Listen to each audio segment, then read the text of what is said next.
Okay, so in this video, we're going to calculate, we're going to perform some goodness of fit tests.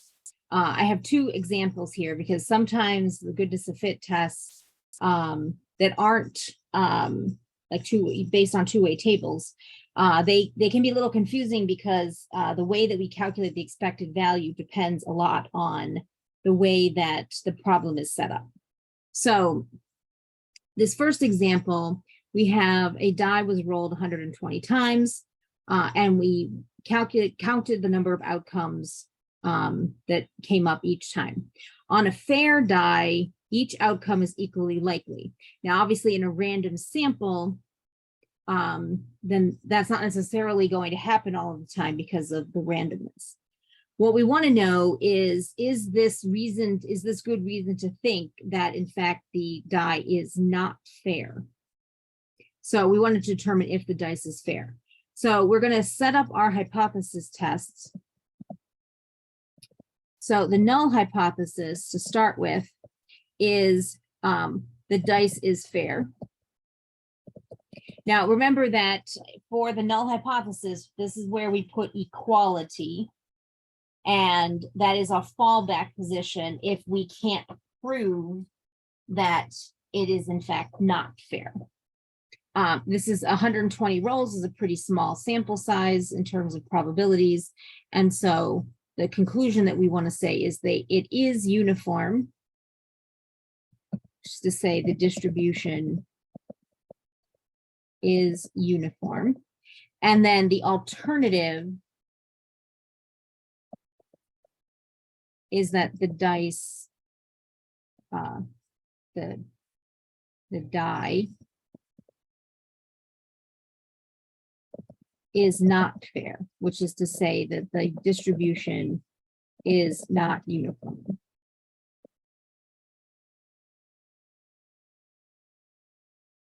Okay, so we're going to use a standard level of significance.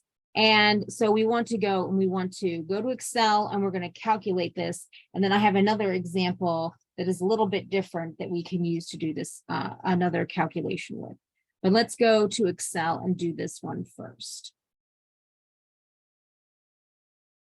All right, so I've copied the problem here so we have it for reference, and I've set up my outcomes. Now, the expected proportions for our uniform distribution is that everything, there's 6 outcomes, everything is equal to 1/6. Those are our expected proportions. Now, the goodness of fit test is a chi-squared test. So let's actually write this down.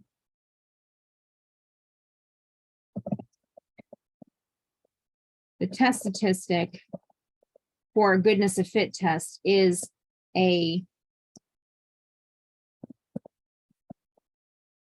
chi-squared test. And chi-squared, the test statistic that we're going to use is the sum. And it's going to look a lot like our test of independence, except that we have only one subscript because we don't have a two-way table. We basically just have a one-way table. And then in our numerator, we are going to square everything.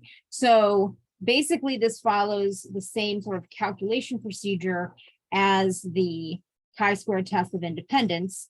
We're going to take our observed count. We're going to find our expected count for each one of our outcomes. We're going to take the difference. We're going to square it to make it positive. We're going to rescale it by the expected number. And then we're going to add them all up. And that gives us our chi-squared test statistic. Chi-squared has a degrees of freedom. Degrees of freedom is going to be n-1, where n is the number of values in the table. So we have 6 here. So our degrees of freedom is 5 because we have 6 different categories and 6 minus 1 is 5. All right, so let's go back to our calculation. The expected count is then going to be the 120, the total number of rolls that we had, times our proportion.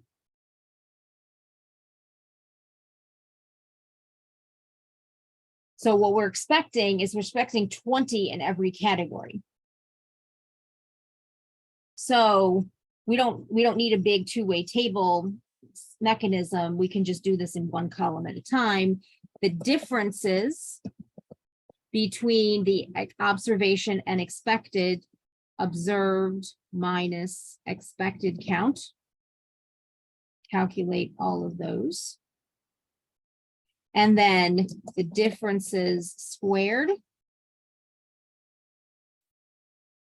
going to take those differences and we're going to square them. And then we're going to take the differences squared divided by the expected count. So this is going to be this one divided by the expected count.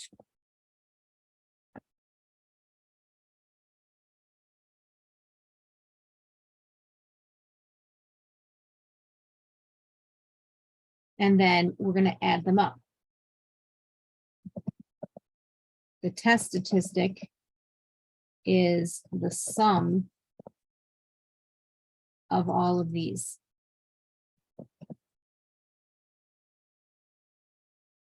Okay, so from our test of independence, we know that we are going to use the degrees of freedom equal to 5, and we're going to turn this into a p-value.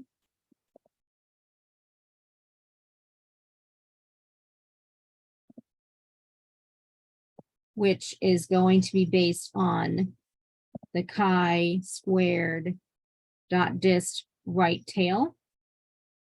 And this is our value, and this is our degrees of freedom. And we get a very small value, which we conclude this is less than 0.05. And so we reject the null. Remember that the null is that they're all these are exactly the expected counts we were expecting, or at least not different enough than that we're expecting that the dice is fair. Rejecting the null means there is sufficient reason to think the die is not fair. Now, you might be wondering, can we do the chi-squared test without calculating the test statistic? Actual range, this is the set of observed values, and this is the set of expected values.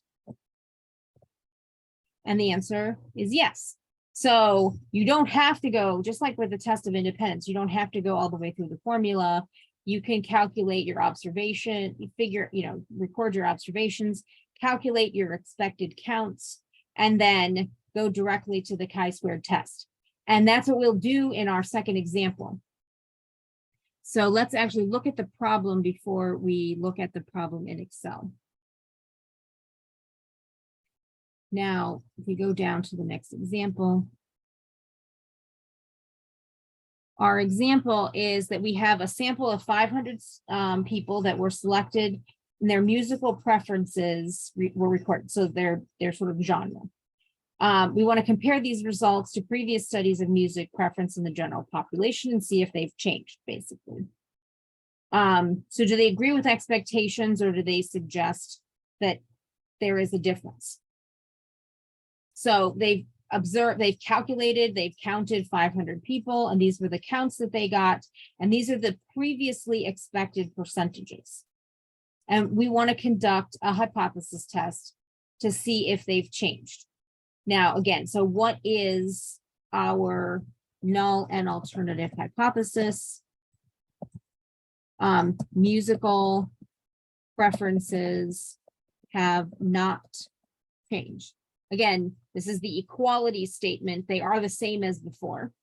And we want to assume that to see if the difference is significant, if it's meaningful, or if it's still basically the same.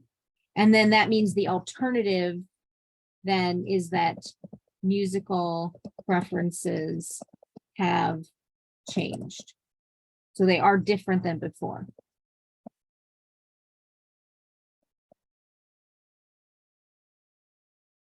So it either fits the previous expectations or it fails to fit the previous expectations. And again, the chi-squared test that we're going to conduct is exactly the same chi-squared test we just conducted.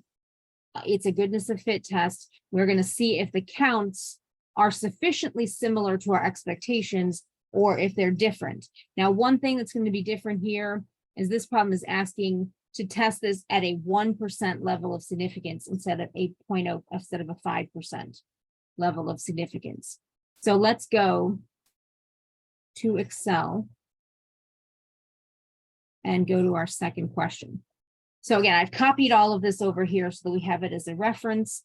Here is our counts. Here's our expected percentages. We observed 500 people. So now what we want to do is we want to find the expected counts.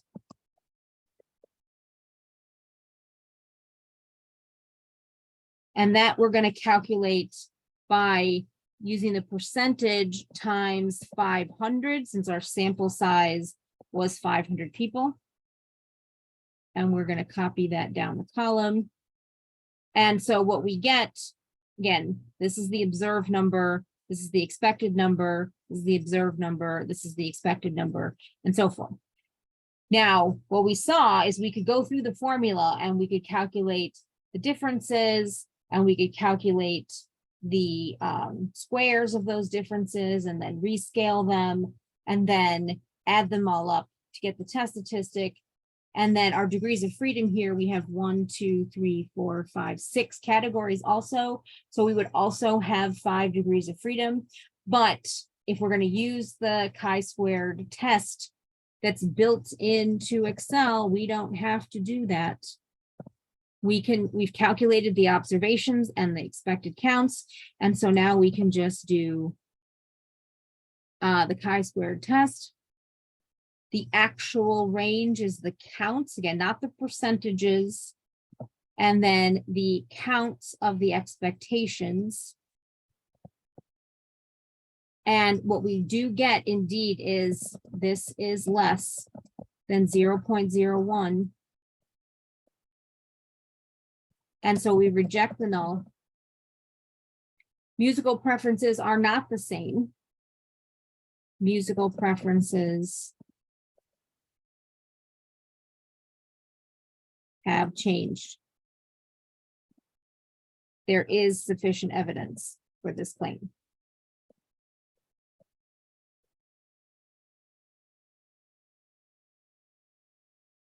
So now in both of these examples, essentially, we were given either given percentages or we were given a percentage that was normal. Now there are some wrinkles in certain kinds of problems where they say, well, we have these ranges of values and we want them to be normally distributed or according to some other distribution. In those cases, the back end of the test is basically the same, but the difficulty will be in that you have to find the expected percentages, and you would do that by using the distribution. Like say, if you had a range of, let's say, 30 to 35, then you would calculate the probability of being in that range, let's say, under a normal distribution, given the mean and standard deviation that's available to you. And then you would go ahead and find that probability, and you would do that for each of the categories. This can be a little bit more tricky because there is this stage where you have to calculate the expected percentages. But once you have those percentages, then the problem proceeds in exactly the same way.